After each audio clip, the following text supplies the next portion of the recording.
صباح الخير يا جماعه. النهارده فيديو بناء على طلبكم من ساعه ما وصلنا دبي، وانتوا بتقولوا لنا روحوا القريه العالميه عشان تجربوا اشهر اكلات كل البلاد. ودلوقتي بقى هندخل نوريها لكم من جوه وهنجرب اشهر اكله في كل بلد. اول حاجه يا جماعه جبنا التيكتس، فممكن تشتروها من الماشينز اللي ورايا دي او من الطوابير اللي واقفه هناك دي. 25 درهم. طبعا يا جماعه احنا عاملين لسته بالحاجات اللي عايزين نجربها، بس فيها حاجات غريبه قوي الصراحه من اختيار استاذ مروان طبعا. فانا شايفه ان انسب حاجه كفطار تنزل في بطننا دلوقتي هي من اليابان، وهي الكيكه اليابانيه. واخيرا وصلنا اليابان. طبعا يا جماعه اول ما دخلنا من البوابه لقينا الكيكه اليابانيه.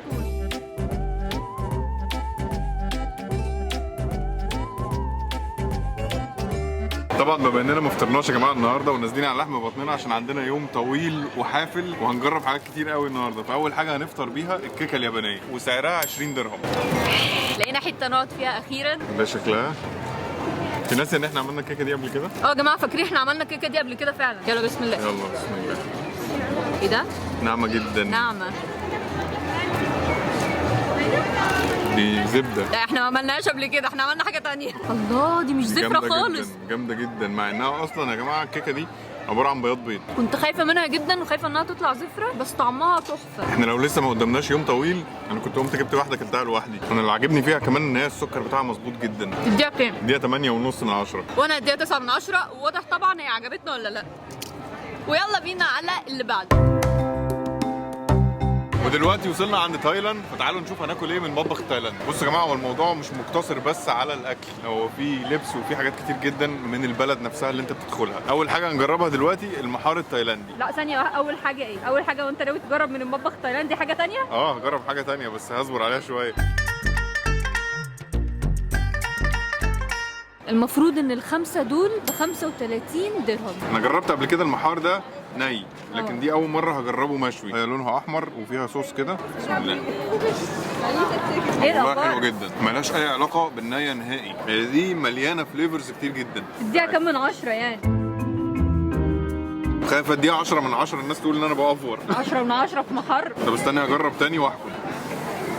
لا دي هديها 9 من 10. حرام تاخد اقل من كده. ايوه ما تبقيش بس قرفانه منها، استطعميها كده والله فول اوف فليفرز يعني. شفتي؟ بتنجان مخلل. والله التوم اللي فيها كتير جدا، فهو طاغي فعلا على طعمها حلو قوي. بس انا هديها 6 من 10. ينفع اشرب ميه؟ اشربي الميه. ما تغلطوش الغلطه دي يا جماعه، تشربوا الميه لانها زفره جدا. يلا على بعض. دلوقتي بقى هنجرب حاجه مشهوره جدا هنا اسمها تاكوس فتة ورق عنب. تاكوس محشي بورق عنب. فانا مش عارفه الصراحه ده كده مطبخ مكسيكي ولا ده مطبخ سوري ولا لبناني ولا ايه حكايته، بصراحه مش عارفه.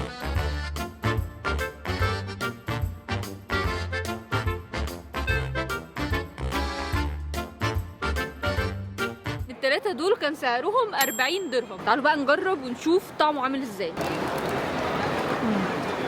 طعمه ايه بقى؟ انا عندي فضول اعرف. هو طعمه حلو عادي، بس طعمه ورق عنب بس، ولا كانكم بتاكلوا تاكوز ولا اي حاجه. فهو الطعم الطاغي هنا كانك بتاكل ورق عنب وشويه حاجات مقرمشه جواه. فانا بالنسبه لي ده اديله مثلا 6 من 10 عشان خاطر السيجنتشر بتاعت ورق العنب يعني ضاعت شويه.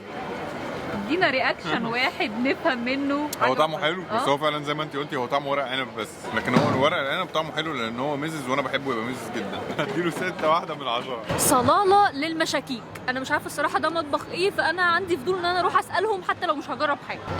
صلاله عمان. دخلت يا جماعه سالت الراجل يعني ايه مشاكيك. اللي انا فهمته منه هو كان هندي فانا ما فهمتش قوي، بس اللي انا فهمته ان هي كانها مشاوي، يعني مشاوي لحم مشاوي فراخ. فتعالوا نشوف بقى اللي بعده.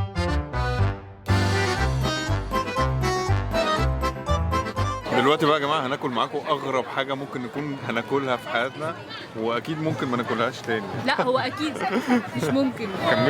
كمل انت، مش دي فكرتك. قول لهم. خليها مفاجاه. لا والله لا اقول لهم. يا جماعه احنا دلوقتي هناكل مصارين فراخ. مش مصارين، انت قلت لي كده. ممكن تقولي عليها ممبار. والنبي بس هات كده وريه، بس وريهم كده شكله.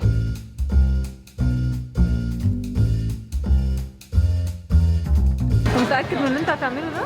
لا مش متأكد. هنتأكد منين غير لما نجرب؟ ده أكل من حول العالم، لازم تجربي كل حاجة فيه. مصارين فراخ بقى، رجول فراخ. يعني ما تقوليش حتى ان هي منبار. لا هي مش محشية حاجة، بس هي عليها صوص وخل. فينيجر. أنا جبتها بس خايف أكلها. لا انا مش مش هدوق.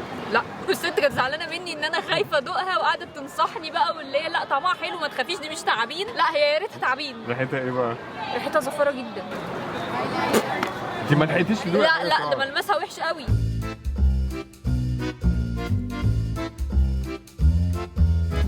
انا هحطها في الخل وهدوق وربنا يستر.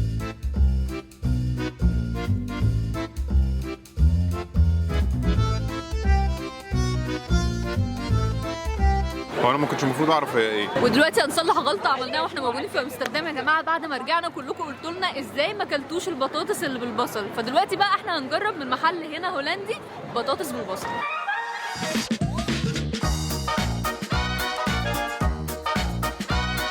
ثانك يو فيري ماتش. لا تعالي قربي، تعالي قربي بص شكله عامل ازاي. اهو غرقان في الصوص وفي البصل، وحط لنا كمان بارميجان عليه. هندوق اول واحده بقى. صراحه انا كنت نفسي في البارميجان بس، والناس كانت عايزانا نجرب اللي بالبصل. ايوه فاحنا هنجربه عشان والله طعمه حلو جدا فعلا. احلى من اللي اكلناه في امستردام. لا بصراحه اللي اكلناه في امستردام حاجه ثانيه، طعمهم فكرني بحاجه. تقليه الكشري. ايوه ده 8 من 10. لا شبه البطاطس بتاعت امستردام على فكره. ايوه هي شبهها جدا بس هي طعمها مختلف عنها.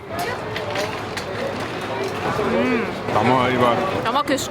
لا وانا فعلا بهزرش والله. بسبب البصل ده حسيته عامل زي بصل التقليه بتاعت هي الكشري برضه جدا. انا حسيت ان هو كشك عشان خاطر بنحط عليه بصل. انا مش عارفه بقى يا جماعه هو ده اللي كان قصدكم عليه ولا ايه، بس انا جبت اي بطاطس عندهم بالبصل زي ما انتوا قلتوا لي. لا بس هي فكرتني بامستردام بصراحه، فانا هديها 9 من 10. ويلا بينا على اللي بعده. دي اشهر حاجه في عمان. ايه؟ هي مع القهوه العربيه. حلوى عماني قهوه عربي. تقديم شكله جامد بصراحه. العافيه. تسلم ايدك. دي بكام دي؟ عيب عيب. لا طبعا احنا جايين نجرب اصلا كل حاجه وبنقول لهم الاسعار. مش راضي ياخد مننا فلوس يا جماعه بصراحه، وضايفنا بالحلوى العمانيه والقهوه العربي. دلوقتي بقى يا جماعه هدوق الحلوى العماني لاول مره في حياتي، وهي بتمت كده. مستكه دي ولا ايه؟ انا لازم اسالهم بيعملوها ازاي. شبه الملبن شويه. لا دي عايزه لها قعده. تعالى بقى دوق عشان خاطر دي هتتاخد ونقعد في الجنينه اللي قدامك هناك دي ناكلها. بسم الله. هي فيها من الملمس بتاع الملبن فعلا، بس هي طعمها طعم القهوه العربي، وغالبا فيها مكسرات برضو، بس هي طعمها حلو. بياسكافيتسا. بياسكافيستا. بياسكافيتسا. بياسكافيستا. مكتوبه في فوق. بياسكافيتسا. انت بتصور؟ نطقتها صح. بياسكافيتسا.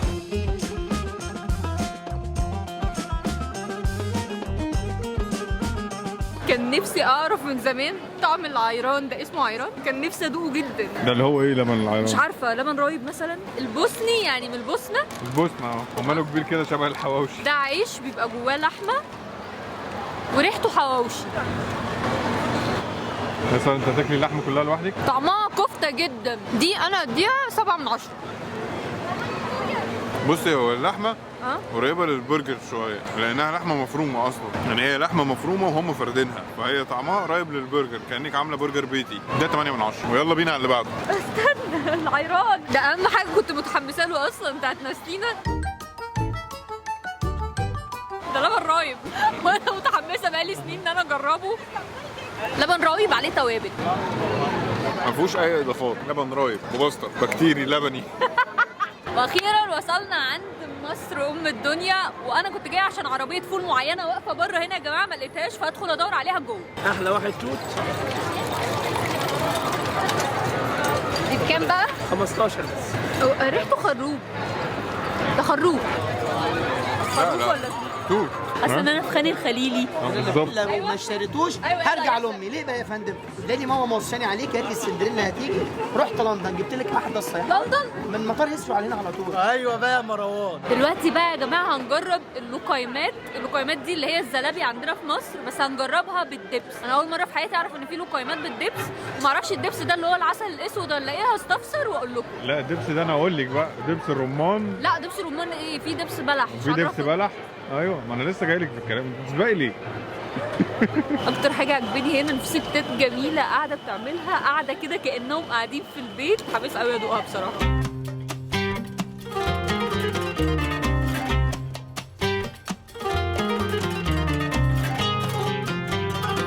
جبتها بكام؟ 25. نجرب بقى اللقيمات، ما سالناش دبس ايه. هروح دلوقتي اسالهم بس ناكل انت ده. هتعرف لما تدوق. بسم الله. سخنه. دي بقى مش هديها 8 من 10، دي هديها 10 من 10. نعم. بسم الله. انا ازاي ما باكلهاش غير بالشوكولاته او السكر او العسل. خلاص بعد كده زلابيا، ثبت. لقيمات، دبس. يا جماعه دي انا اديها فعلا مروان ما بيكدبش 10 من 10. انا هاكلها كل يوم. بصوا بقى يا جماعه واحنا ماشيين مروان شدني من ايدي وقال لي استني ايه ده ريان. وفي ناس بتاكلها بيبقى طعمها مش حلو، وفي ناس بتاكلها طعمها بيبقى حلو جدا بالنسبه لها. بس المفروض ان هم اول ما بيقطعوها وتيجي تاكليها ايوه تبقى ريحتها وحشه جدا، بس هي طعمها بيبقى حلو. هو ده الايس كريم. اوكي، بس اللي فوق دي قطع الفاكهه نفسها. انا بقى عايز افاجئك بحاجه، ان انا شميتها دلوقتي. كل واحد بيشمها ممكن يشمها بريحه فاكهه مختلفه، انا شميتها بريحه المانجا. استنوا يا جماعه نشوف موضوع الريحه ده. ايه ده؟ جوافه. ايوه لا دي جوافه. متخيله ان في ناس بتسد مناخيرها وهي بتاكلها؟ هنشوف بقى، بسم الله. دي مانجا والله، بس طعمها خفيف.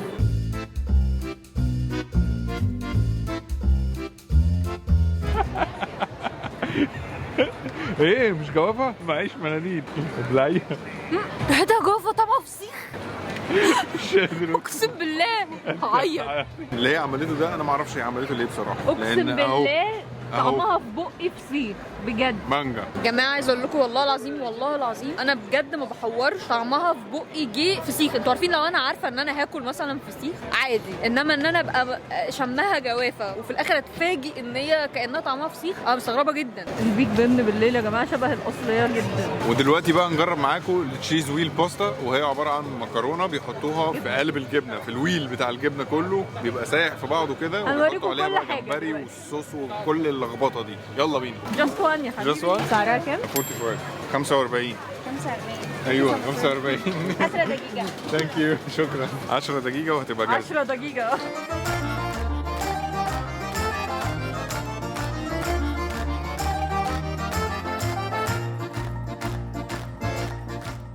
بصوا يا جماعه انا مش عايزه اكدب عليكم، احنا جربنا المكرونه دي قبل كده مره. هو بصراحه بقى فعلا يا جماعه احنا عايزين نعترف لكم اعتراف، احنا مش اول مره نيجي هنا القريه العالميه، دي ثالث مره. دي ثالث مره فعلا. احنا درسنا الموضوع كويس قوي بس ما كلناش كل حاجه. الحاجات النهارده اللي احنا جربناها معاكم كلها لاول مره نجربها ما عدا دي. احنا ليه جينا 3 مرات؟ السبب ان المكان ضخم جدا وكبير جدا، انت عمرك ما تقدر تخلصه في يوم الا لو انت يعني جامد بقى هتلف كله. على فكره احنا جايين هنا الساعه 4 اللي هي الوقت اللي بتفتح فيه، ودلوقتي الساعه 12 الا تلت. انتوا متخيلين يعني فاضلها تلت ساعه وتقفل. وفي حاجات حلوه كتير جدا الواحد نفسه يجربها بس خلاص مش قادر خلاص. مش قادر. دي يا جماعه روبيان اللي هو جمبري يعني وبينك صوص. انا مش عارفه الجبنه دي نوعها ايه، بارميجان تقريبا. بس بعيدا عن البهدله اللي حصلت جماعه، لو حد جه هنا بجد لازم تجربوا دي اول حاجه تدخلوا عليها اصلا، لان هي بتشبع. لا معلش انا ليا راي مختلف، مش اول حاجه. إيه؟ هم لو كلوا دي اول حاجه مش هيكملوا بقيه اليوم. لسه بقول لهم لان هي بتشبع جدا. دي تبقى اخر حاجه او في النص. مروان اللي بيجي هنا لازم هيجرب حاجتين بالكتير، اكيد مش هيعمل اللي احنا بنعمله ده. احنا بنعمل كده عشان نقول لهم يجربوا ايه. بسم الله.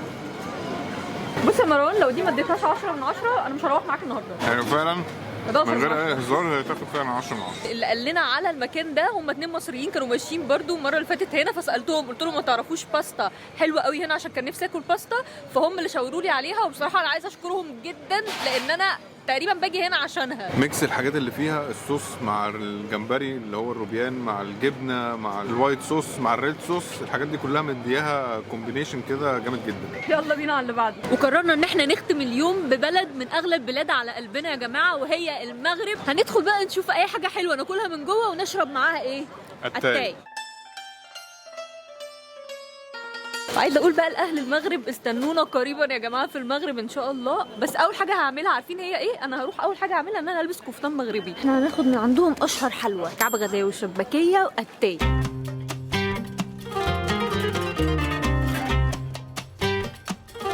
شكرا. جايه من بلاد. احنا دايما بيجي لنا الشاي ده من المغرب، فخلونا ادوق واقول لكم زي اللي بنعمله في البيت اللي بيوصل لنا من المغرب ولا احلى. لا جامد جدا غير اللي احنا بنعمله خالص طبعا. هنجرب كعب الغزال الاول. ايه ده شبه حاجه عندنا. هو في ميه ورد.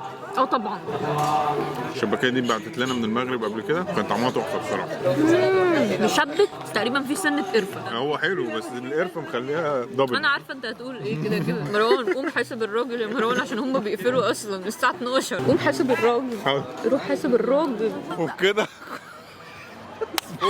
بسرعه بيقفلوا طب النور. اسكتي. وبكده يا جماعه نكون قضينا يوم كامل في القريه العالميه هنا في دبي. حاولنا ان احنا نجرب اشهر معظم اكلات البلاد الموجوده هنا. لو عجبكم الفيديو ما تنسوش تعملوا لايك. ولو اول مره تشوفونا اعملوا سبسكرايب. ونشوفكم الفيديو الجاي. سلام.